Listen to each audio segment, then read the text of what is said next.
Jess from Sallie Tomato and welcome to our channel.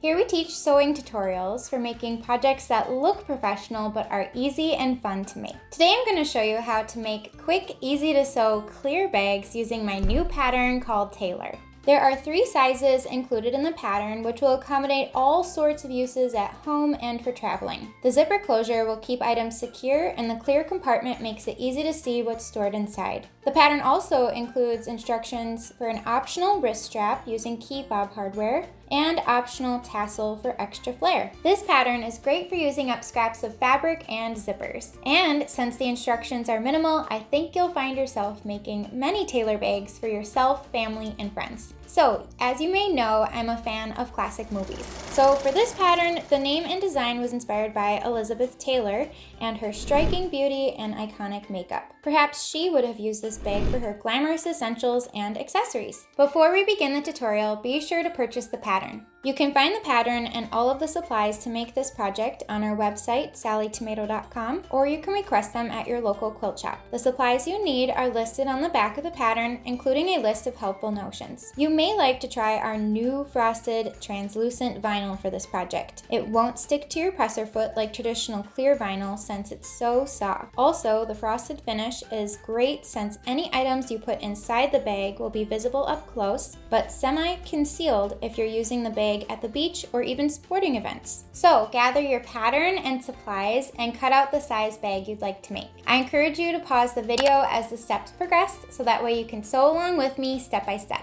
I'll be sharing tips along the way and also instruct on the optional features. So let's get started.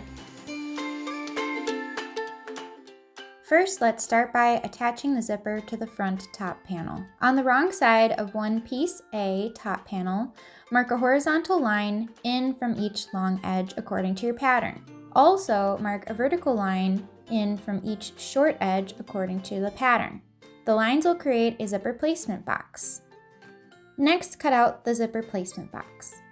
I recommend using a craft knife and a safety ruler so that way you don't cut past the corners of the box, but you could certainly use a rotary cutter and cut close to the corners and then use the scissors to cut the corners just to make sure that you don't cut past the corners.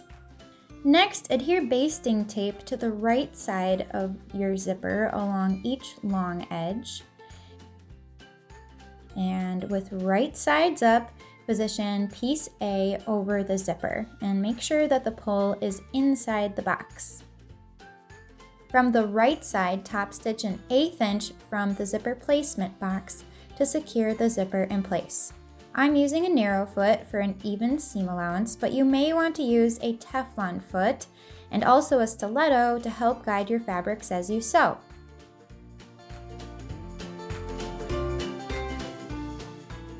If you'd like to add a wristlet strap, you'll follow this step of instructions. Top stitch an 1/8 inch from each long edge of piece C for your strap connector. Then thread piece C through the split ring of the key fob hardware. Fold piece C in half with wrong sides together, aligning the raw ends, encasing the split ring at the inner folded edge. Next, against the wrong side of piece A, which is your back piece, position the top edge of piece C down from the top left edge according to the pattern. You want to make sure that piece C is overlapping piece A and the hardware is at the left off of the fabric. Baste piece C in place. You could certainly use some washing tape or basting tape to help hold this in place as you sew.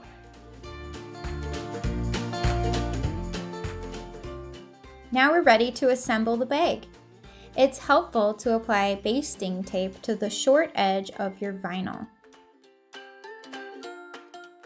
With right sides up and the zipper pull closed at the left, align the long bottom edge of piece A front over one short edge of your vinyl piece G, overlapping the vinyl by 1/4 inch.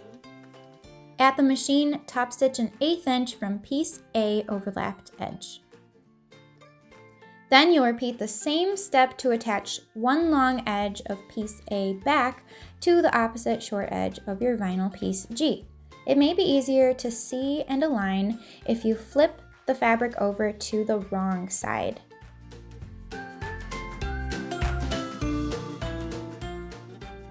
After top stitching, set aside the panel for now and adhere some basting tape to the wrong side of each piece B, which are your accent strips. And you can apply the basting tape along the center. You could use a piece along the entire length, or you could even cut smaller pieces just to tack it down. Then with right sides up, align the outer long edges of one accent strip over each side of your panel. Then top stitch each accent an 1/8 inch from the inner long edge.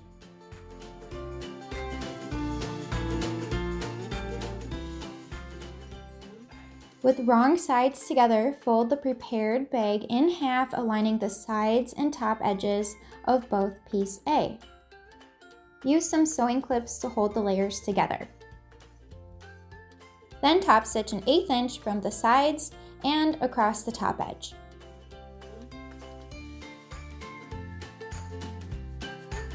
Next, I'll show you how to make and attach the optional wrist strap. With wrong sides together, fold piece D, which is your strap, in half lengthwise. You can use some clips or just fold it in half as you go. Top stitch an 1/8 inch from each long edge.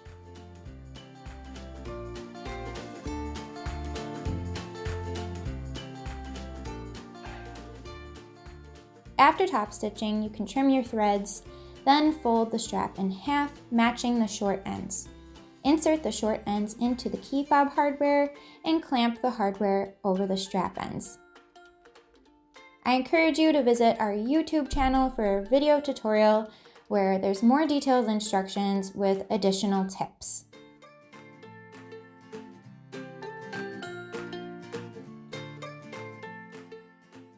The next step is to make and attach the optional tassel. To learn how to make and attach your tassel, I encourage you to visit our YouTube channel to watch a video tutorial to make a tassel using tassel cap hardware. Then you'll clip the tassel to the attached key fob split ring. And the last step is to attach an optional zipper pull using some of your main fabric. Adding a fabric zipper pull will only work if you are using a metal pull that has a hole in it. So I used one of our classic rectangle pulls, but if I had used one of our donut pulls or another style that has a hole in it, you would take your piece F zipper pull and thread it through the hole on the zipper tab and fold the piece in half with long sides together, matching the short ends. Then top stitch along the center of piece F, starting at the short ends and stopping at the zipper tab. And after stitching, if you'd like, you could trim the short ends at an angle. This is a cute little way to coordinate your fabrics and tie them into all components of your bags and accessories. This technique could be done on other patterns as well. Thank you so much for watching this tutorial and perhaps even sewing along with me. If you completed your bag, I'd love to hear about it in the comments, or if you have any additional questions, you can post those there as well. I really enjoyed designing this pattern and I hope you're excited to use your new bag. We encourage you to share photos of your completed project using hashtag Sallie Tomato and hashtag TaylorBag on social media. If you like this video, please give it a thumbs up, comment, and subscribe to our channel. Thanks for watching, and I hope you'll check out the rest of our pattern line for more professional looking projects. See you next time.